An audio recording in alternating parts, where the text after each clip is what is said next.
हरे Krishna everyone. आज हम श्रीमद् भगवत गीता के 6वें अध्याय के 10वें श्लोक को करेंगे। कल के सेशन में हम लोगों ने क्या चर्चा की। भगवान अलग अलग प्रकार के लोगों के बारे में बता रहे हैं। हितैषी, प्रिय, मित्र, ईर्ष्यालु, तटस्थ, शत्रु। ये जो योगी होता है वो इन सबको एक समान रूप से देखता है। तो योगी की कुछ विशेषताएं बता रहे हैं भगवान। तो सबसे पहले भगवान ने बताया है कि जो योगी होता है वो गर्मी, सर्दी, हाँ, और सुख दुख, इन सबको एक समान मानता है। फिर भगवान 6.8 में बताते हैं कि योगी के लिए कंकर, पत्थर, सोना सब एक समान है, क्योंकि वो जानता है कि वो आत्मा है, शरीर नहीं आत्मा है। और आत्मा का इन सब चीजों से कुछ लेना देना नहीं है। पदार्थ से, पदार्थ मतलब मैटर, उससे कुछ लेना देना नहीं है आत्मा का। और 9th श्लोक हमें भगवान ने बताया है कि सब प्रकार के लोगों के लिए, मित्रों के लिए, दुश्मनों के लिए, योगी जो होता है वो एक सा भाव रखता है, समभाव रखता है। अब आज भगवान ध्यान योग कैसे करना चाहिए उसकी विधि को बताने जा रहे हैं। हम्म तो भगवान कहते हैं, श्लोका पढ़ते हैं हम। योगी युंजित सतत सततम आत्मनम, सततम आत्मनम, ठीक है। योगी युंजित सततम आत्मनम रहस्य, योगी युञ्जित सततम् आत्मनं रहसि स्थितः एकाकीयत चित्तात्मा निराशीर परिग्रह। तो भगवान कहते हैं योगी को चाहिए कि वह सदैव अपने शरीर, मन और आत्मा को परमेश्वर में लगाए, एकांत स्थान में रहे और बड़ी सावधानी के साथ अपने मन को वश में करे। उसे समस्त आकांक्षाओं और संग्रह भाव से मुक्त होना चाहिए। अब यहाँ पे भगवान कह रहे हैं कि जो योगी है, योगी को एकांत में योगाभ्यास करना चाहिए, अकेले में। तो जब एकांत की बात आती है तो अब हमारे माइंड में क्या पिक्चर बनती है कि योगी को किसी गुफा में बैठ जाना चाहिए, योगी को जंगल में चले जाना चाहिए, है ना, वहां पे जाके ध्यान करना चाहिए, ऐसा हम सोचते हैं। ऐसा ही है एक्चुअल में। एकांतवास का मतलब यही है कि योगी को जाना चाहिए, ऐसे एकांत में रहना चाहिए। लेकिन अब हम लोग तो ऐसे नहीं जा सकते एकांत में। हम तो घर बार छोड़ के जंगल में नहीं जा सकते ना, ना हम किसी गुफा की शरण ले सकते हैं। तो फिर हम लोगों को क्या करना चाहिए? हम्म? हमें भी तो भगवान का ध्यान करना है। हम कैसे करेंगे भगवान का ध्यान? घर से बाहर तो जा नहीं सकते। तो हम लोगों को क्या करना चाहिए? हमें पूरे दिन में कोई ऐसा टाइम डिसाइड करना चाहिए, पूरे दिन में 24 घंटे होते हैं ना, जब हमें कोई डिस्टर्ब नहीं करेगा, कोई भी नहीं। ऐसे 2 घंटे अपने लिए निकालने चाहिए। और ये 2 घंटे मेरे ख्याल से मॉर्निंग के ही हो सकते हैं। बाकी तो जैसे ही 5:30 बजे से तो माताएं बच्चों को स्कूल भेजने की तैयारी करना शुरू कर देती हैं। फिर उसके बाद हस्बैंड के जाने का टाइम हो जाता है, उनका खाना वगैरह बनाना है, या जो जॉब पे बिजनेस में जाते हैं वो अपना तैयारी करना शुरू कर देते हैं। तो उसके बाद तो कोई समय नहीं मिलेगा एकांत का, क्योंकि उसके बाद दूध वाला आएगा, वो घंटी बजाएगा, फिर ड्राइवर आएगा, माली आएगा, प्रेस वाला आएगा, सब्जी वाला आएगा। तो उसके बाद तो घंटियां बजनी शुरू हो जाती है ना, फिर तो ध्यान नहीं लगेगा। अच्छा, सब लोग अगर चले भी गए, चलो काम पे चले गए, हस्बैंड काम पे चले गए, बच्चे स्कूल पढ़ने चले गए, तो उसके बाद खुद के घर के काम निपटाने होते हैं। और उसके बीच में भी फिर मेड आ जाती है, उसने भी घर के काम करने हैं। तो फिर एकांत नहीं मिलेगा। सुबह का जो समय होता है, जो ब्रह्म मुहूर्त का समय होता है, उस समय उठकर आपको ऐसा समय मिल सकता है कि जहां पे आपको कोई डिस्टर्ब ना करे। या फिर आप अपने अकॉर्डिंग, जैसे हो सकता है कोई व्यक्ति अकेला रहता हो, घर से दूर है ना, और वो जॉब से वापस आए, उसको लगे नहीं मेरे पास 7 से 9 का टाइम अच्छा है, इस टाइम में मेरे को कोई डिस्टर्ब नहीं करता, फोन को थोड़ा साइलेंट मोड पे रख दो। तो उस समय भगवान का ध्यान करो। ये सोचो कि ये जो समय है ये सिर्फ और सिर्फ परमात्मा के लिए है।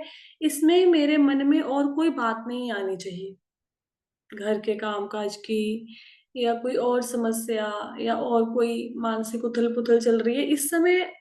मेरे माइंड में ये बातें नहीं आनी चाहिए, इसमें मेरा ध्यान पूरी तरह से भगवान में लगा होना चाहिए। ऐसा एकदम से नहीं होगा कि कह दिया कि भगवान में ध्यान लगा होना चाहिए तो एकदम से भगवान में ध्यान लग जाएगा, ऐसा नहीं होगा। इसको प्रैक्टिस करना पड़ेगा।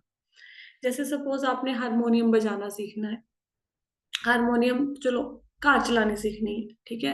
अब कार चलानी सीखनी है, अगर आप हफ्ते में एक दिन जाओगे 2 घंटे के लिए गाड़ी चलाना सीखोगे, फिर बैठ जाओगे, फिर 1 वीक के लिए कोई प्रैक्टिस नहीं करोगे। ऐसे तो कार चलानी पूरी जिंदगी नहीं आएगी। तो अगर आपने कार चलाना सीखना है तो क्या करना पड़ेगा, डेली थोड़ा थोड़ा थोड़ा थोड़ा टाइम निकालना पड़ेगा। साइकिल चलाना, स्कूटर चलाना ऐसे सीखा था ना, डेली प्रैक्टिस करते थे। तो जब धीरे धीरे आप 15-20 दिन गाड़ी चलाने की प्रैक्टिस कर लेंगे, फिर आप देखेंगे अब आप चला पा रहे हैं। तो कॉन्टिन्यूशन में जब भी कोई चीज को सीखना है तो प्रोसेस कॉन्टिन्यूशन में चलना चाहिए। दूसरी बात क्या है कि जैसे सपोज मैंने पानी का वो गड्ढा चाहिए, मुझे जमीन के अंदर से पानी चाहिए। तो जमीन के अंदर से अगर आपको पानी चाहिए तो एक गड्ढे को खोदते जाना पड़ेगा, खोदते जाना पड़ेगा। बहुत देर तक आप खोदते रहेंगे, फिर सडनली आपको नजर आएगा कि नीचे जल नजर आ रहा है। लेकिन वो एक ही स्थान पे उस गड्ढे को खोदना पड़ेगा। अगर आप सोचो आज मैंने यहाँ पे गड्ढा खोद दिया, 5 फीट का गड्ढा खोद दिया, अरे यहाँ पे तो जल नजर नहीं आ रहा, अच्छा ये वाला गड्ढा खोदना बंद करते हैं। कहीं दूसरी जगह से आपने गड्ढा खोदना शुरू कर दिया, फिर वहां से मिट्टी उखाड़ी, देखा यहाँ पे जल नहीं आ रहा, चलो चलो कल किसी और जगह से जल को ढूंढेंगे। ऐसे आपको कभी भी जल नहीं मिलेगा। तो सबसे पहले अपने मन में ये सोचो कि मैंने किस चीज को फॉलो करना है।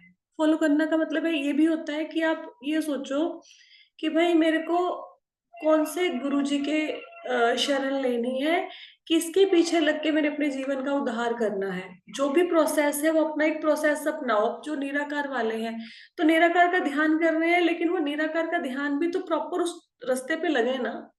और आप भगवान का ध्यान कर रहे हो तो प्रॉपर भगवान की भक्ति में फिर लग जाओ। फिर ऐसा नहीं है आज भगवान कृष्ण की भक्ति कर रहे हैं, कल को आपको लगा कि नहीं अब तो दुर्गा देवी के दिन शुरू हो गए हैं, चलो कृष्ण भक्ति को छोड़ दो, अब दुर्गा देवी की भक्ति करते हैं। आप गणपति की आराधना करना शुरू कर देते हैं, आप शिव जी की आराधना करते हैं।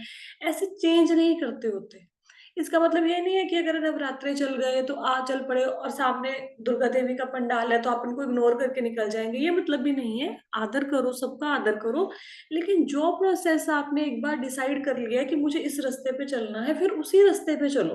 बार बार अलग अलग जगह पे गड्ढे खोदने से कुछ नहीं होगा। एक ही जगह पे रोज रोज गड्ढा खोदोगे तो पानी मिल जाएगा। हम्म। और कॉन्टिन्यूस, अब गाड़ी चलाने की एग्जांपल दी थी, वो तो चलो गाड़ी तो 15-20 दिन में सब लोगों को आ जाती है। लेकिन ये जो भगवान की भक्ति का प्रोसेस है, मन को टिकाने का प्रोसेस है, ये लंबा प्रोसेस है। इसके लिए बहुत लंबी साधना चाहिए। अगर हम सोचेंगे डेली चलते फिरते माला करेंगे और मन भगवान में लग जाएगा, ऐसे तो नहीं लगने वाला। कुछ ना कुछ समय एकांत में निकालना ही पड़ेगा। वो कैसे निकालना है वो फिर हमें देखना पड़ेगा, है ना। अगर ऐसा सोचेंगे एकांत में तो कोई समय मिल ही नहीं सकता, तो फिर कुछ नहीं हो पाएगा। भक्ति में आगे बढ़ना है, थोड़ा सा हेडेक लेनी पड़ेगी। आप ये देखो, जो कृष्ण है वो भगवान है। भगवान जो षडैश्वर्य युक्त है, जिनमें सबसे अधिक बल है, बुद्धि है, सौंदर्य है, वैराग्य है, सब क्वालिटीज हैं भगवान में। 6 प्रकार के क्वालिटीज हैं, सभी ऐश्वर्यों से परिपूर्ण है। अगर वो चाहते तो अर्जुन को क्या राज्य नहीं दिला सकते थे, युधिष्ठिर महाराज को राज्य नहीं दिला सकते थे। उनको क्या जरूरत पड़ी थी कुरुक्षेत्र के युद्ध में इतनी सेना इकट्ठी करवा के युद्ध के लिए अर्जुन को प्रेरित करने की, कोई जरूरत नहीं थी। भगवान के मन में आता, जब भगवान बलि महाराज को पाताल का राजा बना सकते हैं, भगवान जो बालक ध्रुव है उसको ध्रुव लोक दे सकते हैं, जो ब्रह्मलोक से भी ऊपर है, इतना बड़ा लोक छोटे से बालक को दे सकते हैं, 5 वर्ष के बालक को। तो क्या अर्जुन को थोड़ा सा धरती का साम्राज्य नहीं दे सकते थे? दे सकते थे, है ना। फिर भगवान ने दिया क्यों नहीं? क्योंकि भगवान ये बताते हैं कि भाई मैं तुम्हें रास्ता दिखाऊंगा, चलना तुमने खुद है।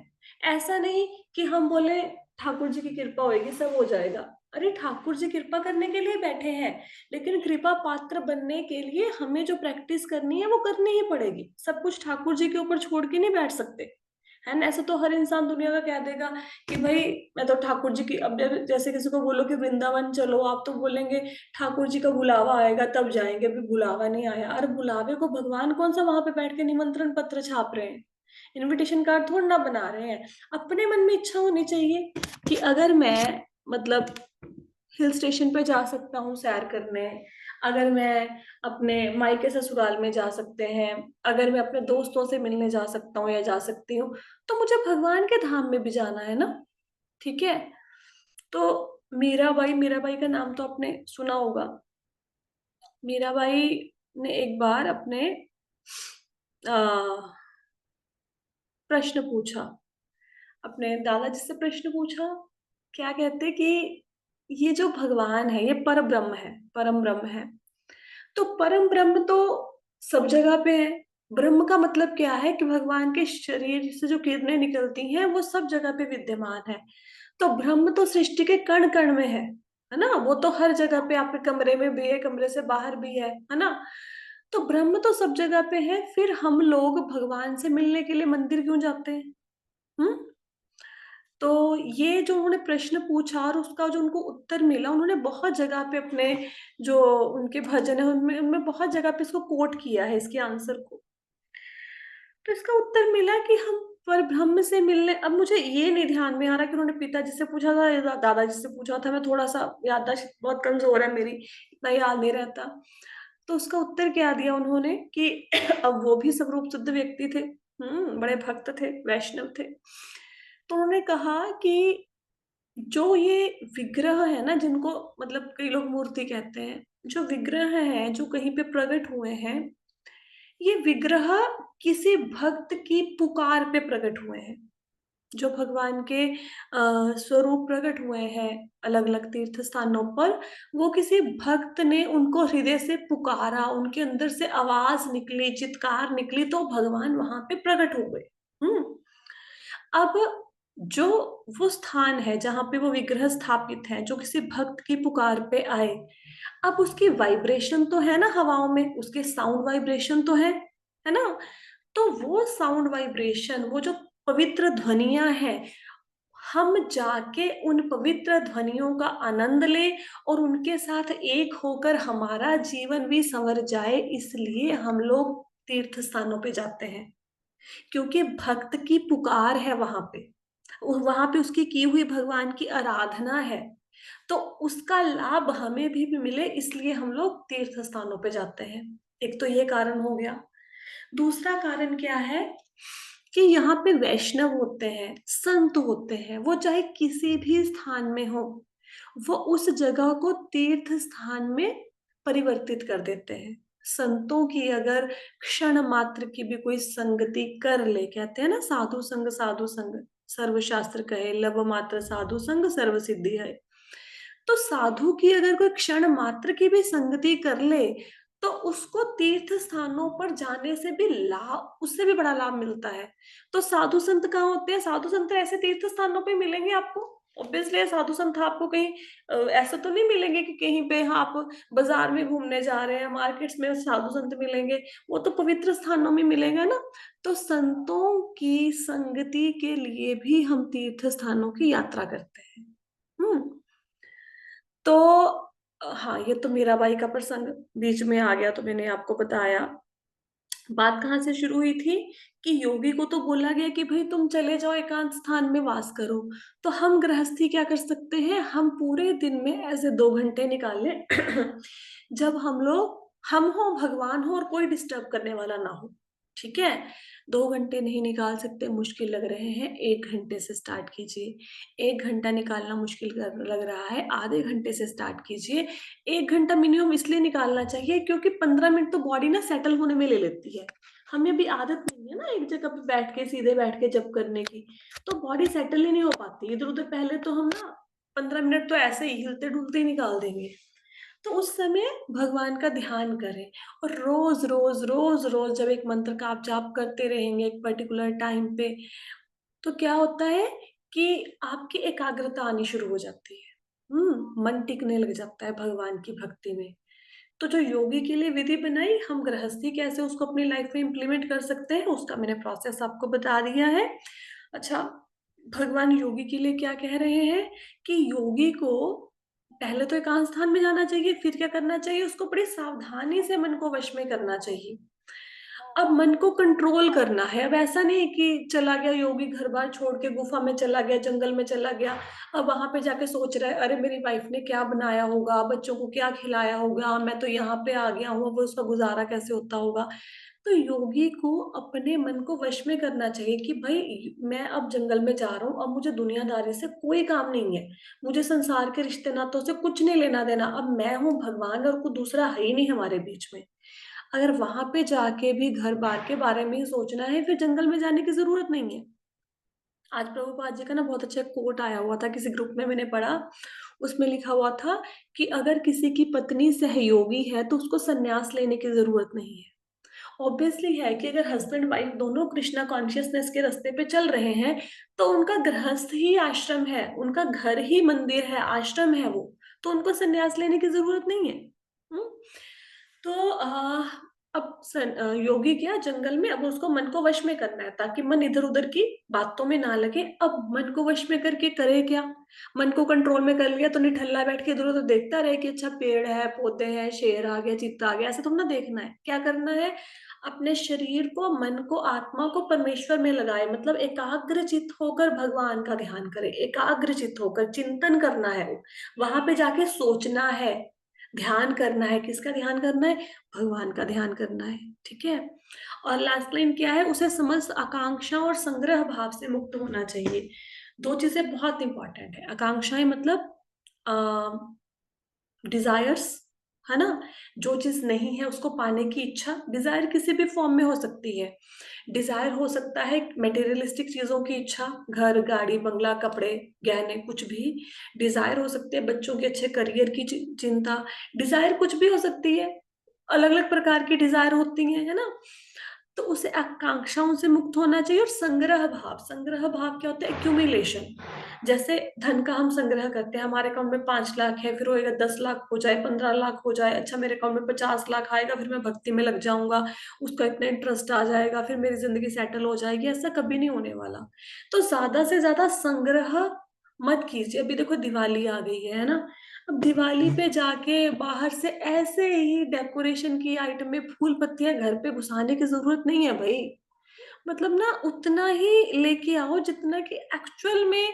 सबसे बेस्ट तो ये है कि फूलों की डेकोरेशन कर दो, ठीक है। बाद में चलो फूलों को आप बहुत सारे तरीकों से सूखे हुए फूलों का प्रयोग कर सकते हो, नहीं तो जल प्रवाही कर दोगे, वातावरण पे भी कोई बुरा प्रभाव नहीं पड़ता। ऐसे ही चीजें ले आते हैं मार्केट से खरीद के, फिर उस दिवाली निकल जाते हैं, फिर उसको स्टोर में ठूसते, फिर वो अगली बार निकालते हैं, वो टूटी हुई चीजें मिलती हैं, है ना।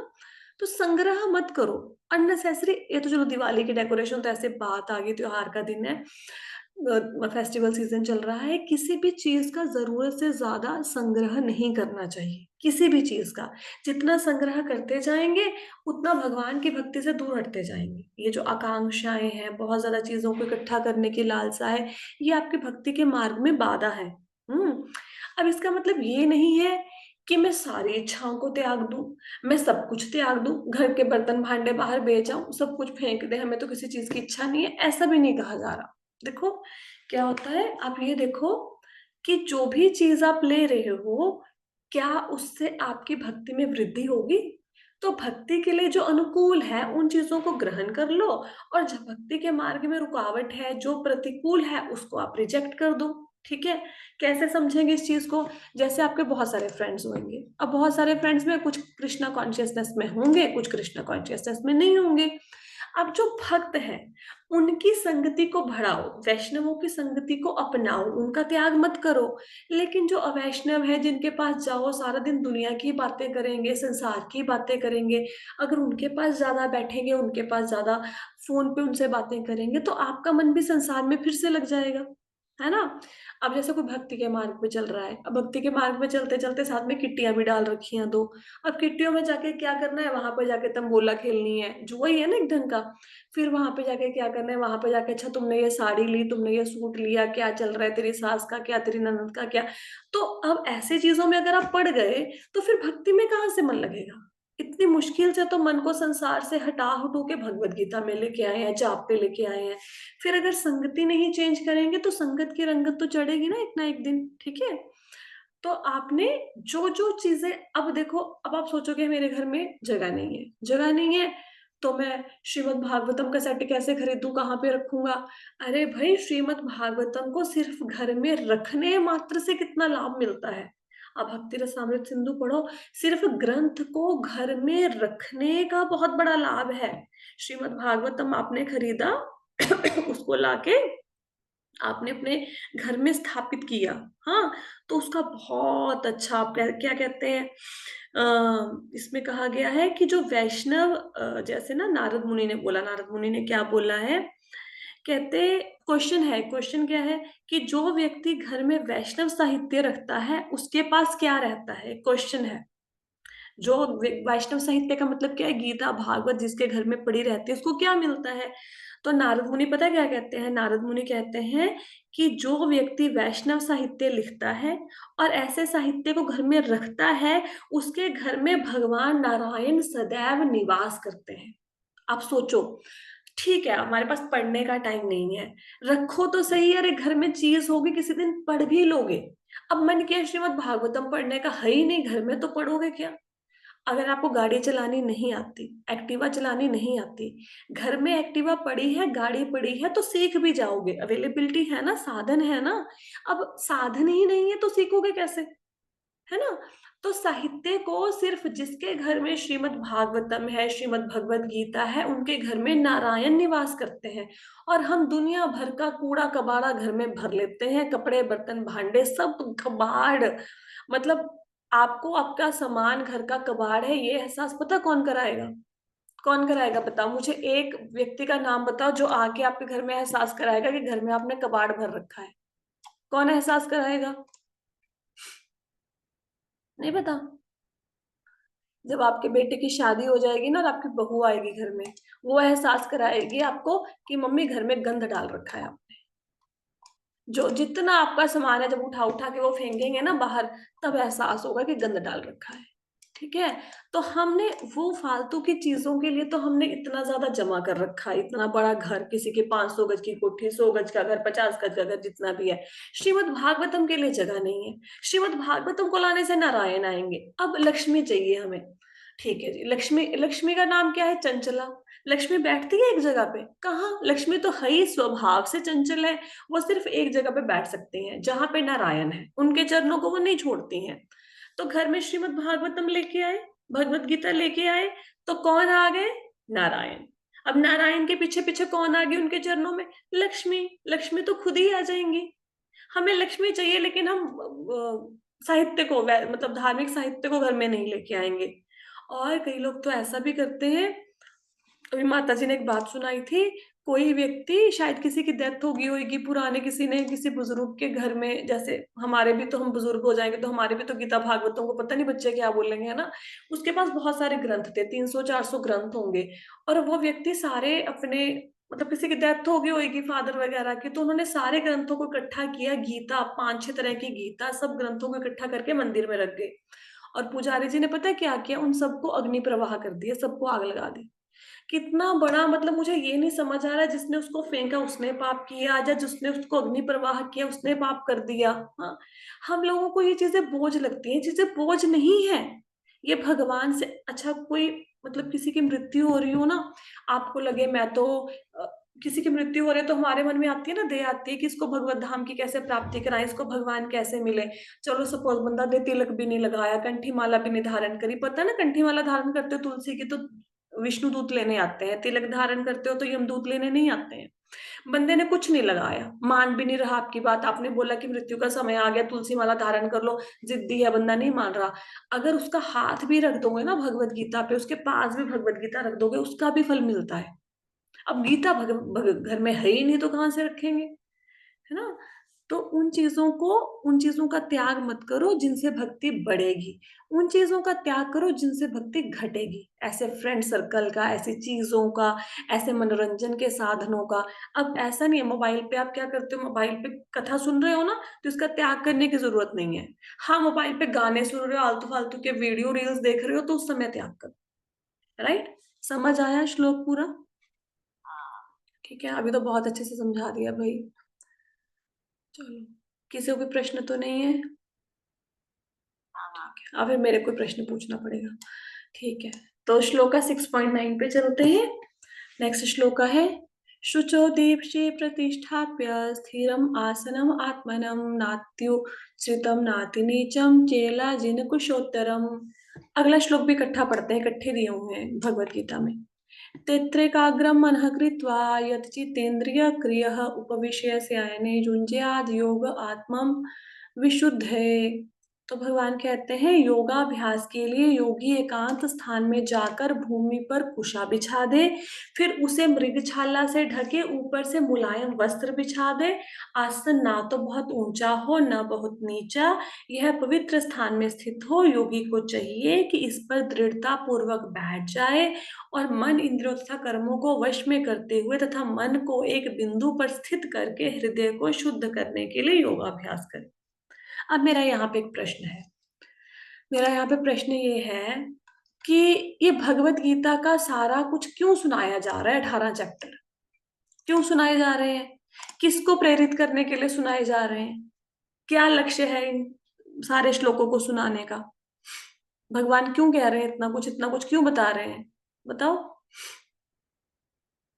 किसके लिए सुना रहे हैं भगवत गीता भगवान? हम कल चुके इंसानों के लिए।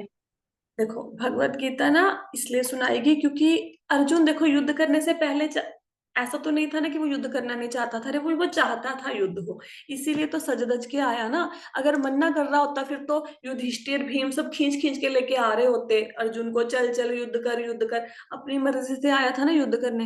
ये भी पता था सामने द्रोणाचार्य खड़े होंगे, भीष्म पितामह खड़े होंगे, उनको मारना पड़ेगा, सब कुछ उसको पहले से पता था। बच्चा तो था नहीं भाई अर्जुन, है ना। और भगवत गीता सुनने के बाद भी उसने युद्ध किया, किया ना। पहले भी युद्ध करना चाहता था, बाद में भी उसने युद्ध किया। बीच में अर्जुन डगमगा गया कुछ समय के लिए, तो उस समय उसको प्रेरित करने के लिए भगवान ने भगवत गीता बोली। ठीक है। अब भगवत गीता जब कही तो भगवत गीता का उद्देश्य क्या था? अर्जुन को युद्ध के लिए प्रेरित करना, ताकि अर्जुन जो अपने कर्म के मार्ग से भटक गया है वो दोबारा से अपने कर्तव्य को करने में लग जाए, अपने धर्म का, अपने कर्म का निर्वहन करे। इसलिए भगवत गीता बोली गई ना।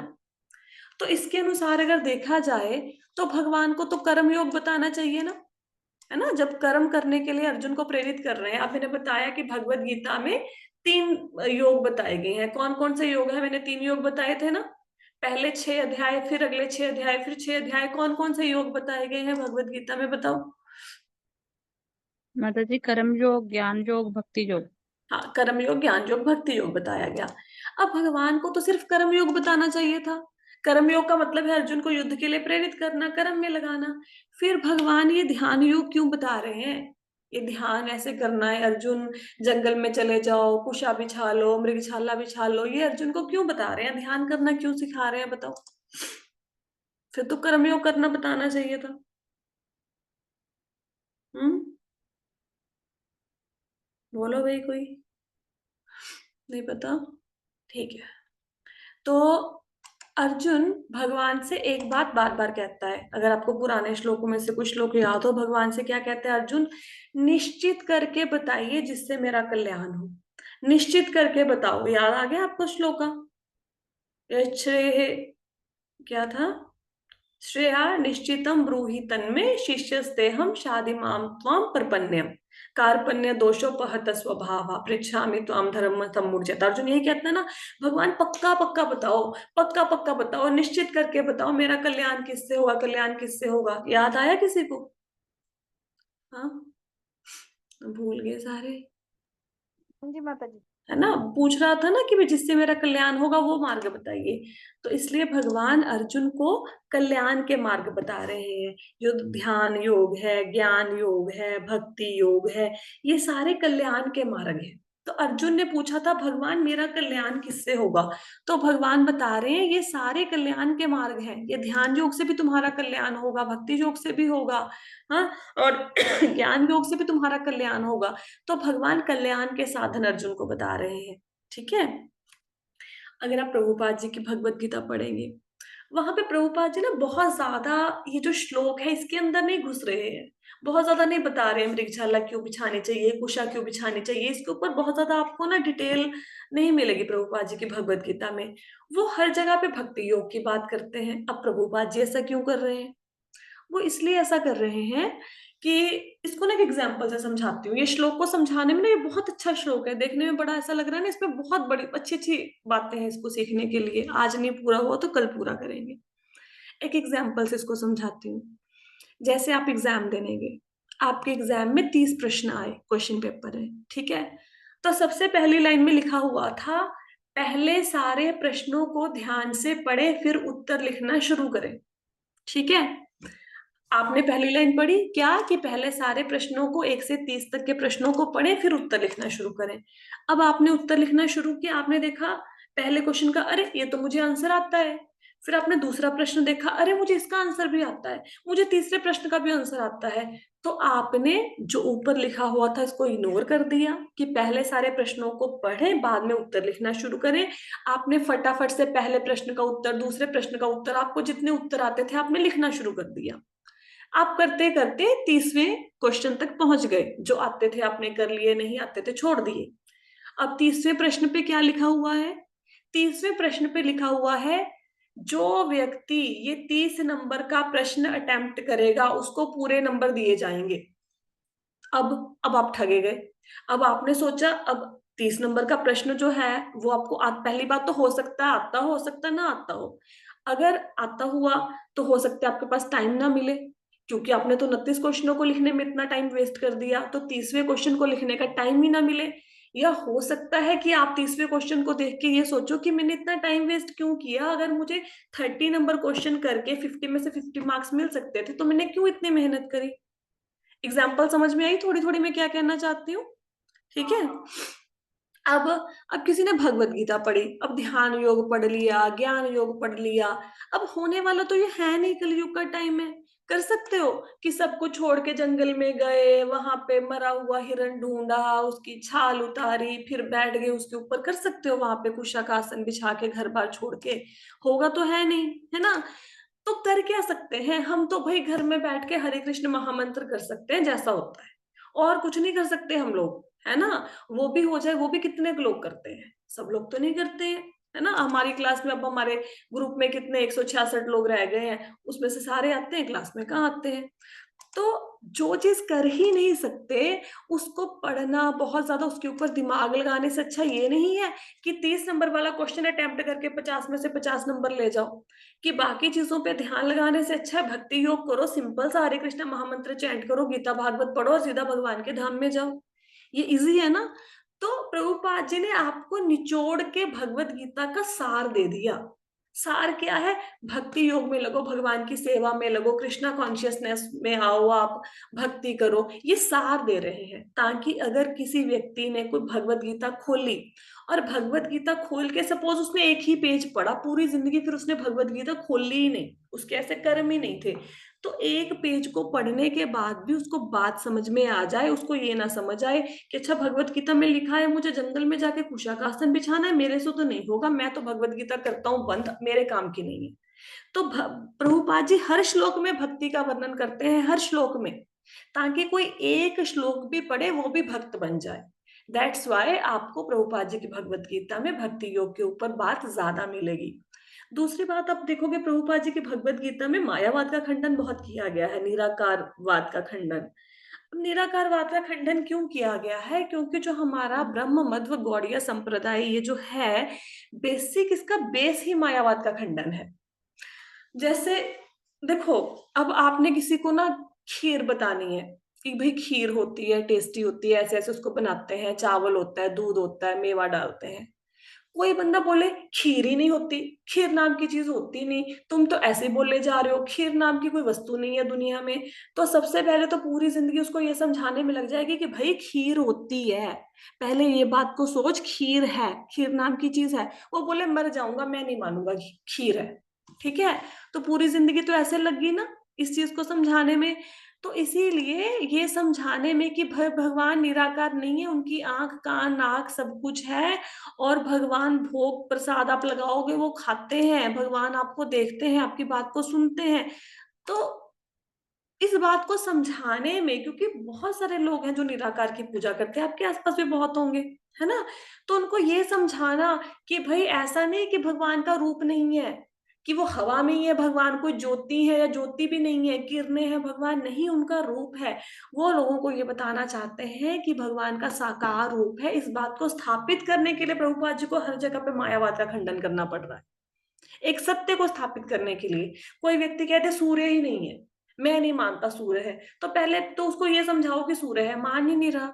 चलो सूर्य तो दिखा देंगे, खीर तो दिखा देंगे, ये देखिए दिख रही है ना, ये खीर ऐसी होती है, ये देख सूर्य, ये सूर्य ऐसे दिखता है। भगवान को कैसे दिखाओगे? क्योंकि भगवान तो अनुभूति का विषय है, दिखा तो नहीं सकते ना कि कृष्णा को पकड़ के ले आए बांसुरी बजाते हुए, ये देखिए कृष्णा सामने खड़े हैं, ऐसा तो नहीं कर सकते हम। भगवान को तो दर्शन दुर्लभ है। तो इसलिए उस बात की सत्यता को स्थापित करने के लिए प्रभुपाद जी मायावाद का खंडन करते हैं जगह जगह पे, और भक्ति योग की बात करते हैं। इन श्लोकों की बहुत ज्यादा डिटेल में चर्चा उसमें आपको नहीं मिलेगी, वो क्रक्स बता देते हैं आपको, ठीक है। लेकिन इस श्लोक में जो मतलब ऐसा क्यों बोला गया, मृग चरम बिछाने के लिए क्यों बोला गया, मृग चरम के ऊपर कुशा ही क्यों रखनी है, कुशा के ऊपर मुलायम वस्त्र क्यों रखना है, स्थान ऐसा क्यों होना चाहिए, ऊंचा क्यों होना चाहिए, नीचा ऊंचा नीचा ज्यादा क्यों नहीं होना चाहिए, इसकी डिटेल में चर्चा हम कल करेंगे। कि मृगछाला ही क्यों चाहिए, कुशा ही क्यों चाहिए, मुलायम वस्त्र ही क्यों चाहिए, स्थान ऐसा क्यों होना चाहिए, इसके साइंटिफिक रीजंस क्या है, ठीक है, ऐसा क्यों कहा गया। और घर में अगर हम साधना कर रहे हैं वहां पे हमें कैसा बैठना चाहिए, किस आसन पर बैठना चाहिए, इस सारी बातों की चर्चा हम कल के उसमें करेंगे। ठीक है, डिटेल में बहुत अच्छा श्लोक है, कल का सेशन बहुत अच्छा होगा। आप जरूर लगाओ सब लोग, है ना, क्योंकि बाद में तो फिर यूट्यूब पे किसी ने सुना सुना नहीं सुना नहीं सुना, साथ के साथ ही सेशन लगाते जाया करो, ठीक है। श्लोका क्लियर हुआ सबको जी ऑनलाइन माता जी। वाले? ठीक है जी। So thank you so much everyone for joining the session. Hare Krishna. Hare Krishna.